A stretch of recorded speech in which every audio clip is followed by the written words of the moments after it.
Hollywood లో re release trend ఓ ఊపు ఊపేస్తోంది. ఈ మధ్య మళ్ళీ రిలీజ్ అయిన పాత సినిమాలన్నీ ఫుల్ హిట్ అయ్యాయి.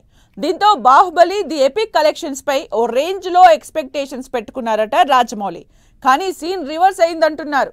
అనుకున్న రేంజ్ లో కలెక్షన్స్ రాలేదన్న గుసగుసలు వినిపిస్తున్నాయి.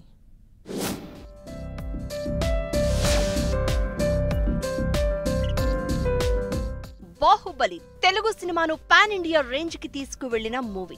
2 పార్టులుగా వచ్చిన బాహుబలి ఫ్యాన్స్ ను ఓ రేంజ్ లో ఆకట్టుకుంది. అయితే రీ రిలీజ్ ట్రెండ్ లో భాగంగా బాహుబలి 1, 2 కలిపి బాహుబలి ది ఎపిక్ గా విడుదల చేశారు. ప్రభాస్, రానాతో కలిపి ప్రమోషన్స్ చేశాడు రాజమౌళి.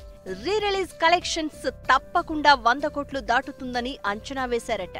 కానీ బాహుబలి ది ఎపిక్ రాజమౌళికి పెద్ద షాక్ ఇచ్చిందనే టాక్ నడుస్తోంది. ఫస్ట్ 3 రోజులు థియేటర్స్ కు బాగానే వచ్చారట ఫ్యాన్స్. ఆ 3 డేస్ ఫ్యాన్స్ తప్ప సాధారణ ప్రేక్షకులు ఎవ్వరూ పెద్దగా థియేటర్ కు రాలేదని అంటున్నారు.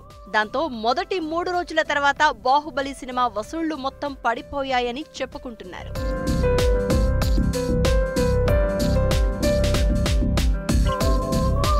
అసలు బాహుబలి ది ఎపిక్ ను ఫ్యాన్స్ కొత్త సినిమాగా చూడలేదు అంటున్నారు.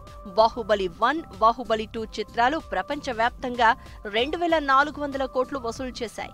ఈ ఎపిక్ సినిమా ఇండియాలో 5 రోజులకు కలిపి 27 కోట్లు.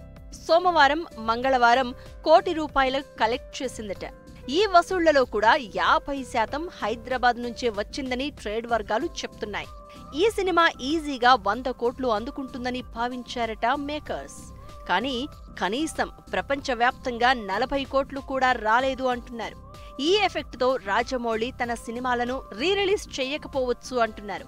SSMB 29 బిజినెస్ పెంచుకోవడానికి Baahubali the epic re release use అవుతుంది అనుకుంటే అది వర్కౌట్ కాలేదన్న టాక్ వినిపిస్తోంది.